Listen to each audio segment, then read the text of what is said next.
đang nói đây quan tư tình hào mà trong mặt quay chẳng nó nhưng mà tới thân này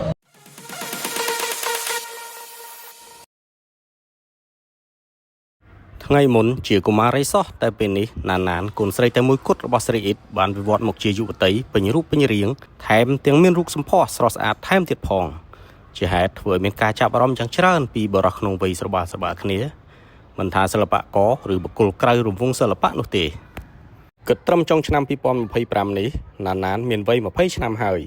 ជាពេលតែសម្ផស្សរបស់នាងកំពុងតែចែងចាំងដោយផ្កាកំពុងរីកវ័យនេះក៏ជាវ័យសមល្មមសម្រាប់ការរៀបចំគូស្រករផងដែរជាក់ស្ដែងតាមការបញ្ជាក់ឲ្យដឹងពីយុវតីរូបនេះបានឲ្យដឹងថាមានបរិសុទ្ធមួយចំនួនបានព្យាយាមចូលមកជិតនាងក្នុងនោះមានទាំងអ្នកនៅក្នុងនិងក្រៅរង្វង់សិល្បៈក្នុងបទសម្ភាសន៍ជាមួយអ្នកសារព័ត៌មានកូនក្រមុំស្រីអ៊ីតបានប្រាប់ពីបេះដូងរបស់នាងដូចនេះថា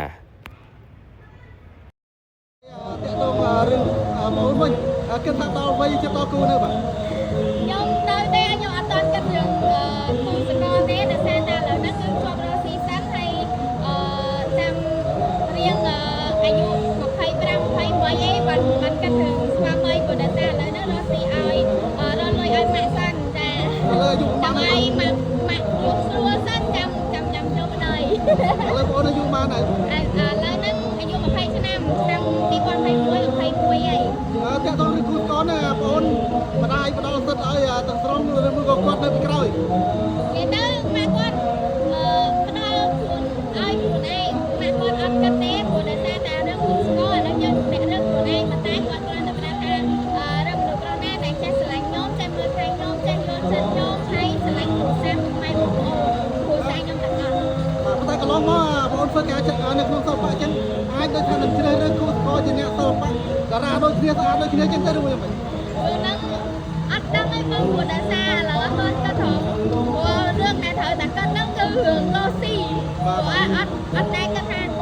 រើសអើងត្រូវតែយកអ្នកនេះយកអ្នកនោះទេព្រោះអីឥឡូវហ្នឹងគឺយើងផ្ដោតធំបំផុតគឺការរកស៊ីទៅលើថ្ងៃស្អីខ្លះបងថ្ងៃហ្នឹងគឺខ្ញុំថតប្រម៉ូទជាមួយនឹងផលិតផលហើយនឹងថតរឿងហ្នឹងគឺការងារសិល្បៈកន្លងមកឃើញតាមកម្មវិធីបណ្ដាកម្មវិធីមួយចំនួនទូតារាប្រុសថ្មីនេះច្រើនណាស់ហើយម្ដាយបងថាម្ដាយក្មេងហើយបងយល់យ៉ាងម៉េចដែរគេច្រើនគឺគាត់និយាយលេងចឹងណាព្រោះអីគាត់ចូលចិត្តញ៉ាំហើយរឿងនេះខ្ញុំអត់ដឹងដែរតែគាត់ចូលចិត្តហៅម៉ាក់ខ្ញុំម៉ាក់ក្មេងចឹងខ្ញុំអត់ទៅដឹងដែរឥឡូវគិតត្រឹមចុងឆ្នាំ2025នេះបងនៅទនេឬមួយក៏មានគូហើយទនេបងអត់ទាន់យកទេហើយជំនាញអ្នកដែលគេតាក់ទងអត់ចង់តិចតួចដែរអាហ្នឹងរឿងសិតបងគាត់តែយើងអត់បានគិតទេព្រោះដោយសារតែយើងនៅក្មេងដែរហើយយើងអត់សូវមានពេលគ្រប់គ្រាន់ក្នុងគិតរឿងចឹងទេព្រោះអីរឿងធំបំផុតគឺយើងថតហើយយើងធ្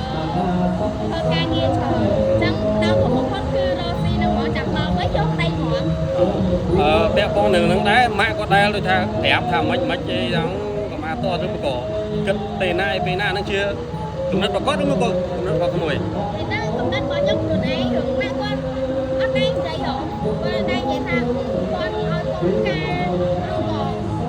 គាត់ឲ្យកូនមានប្តីថាមានប្តីអីទេព្រោះដោយសារថា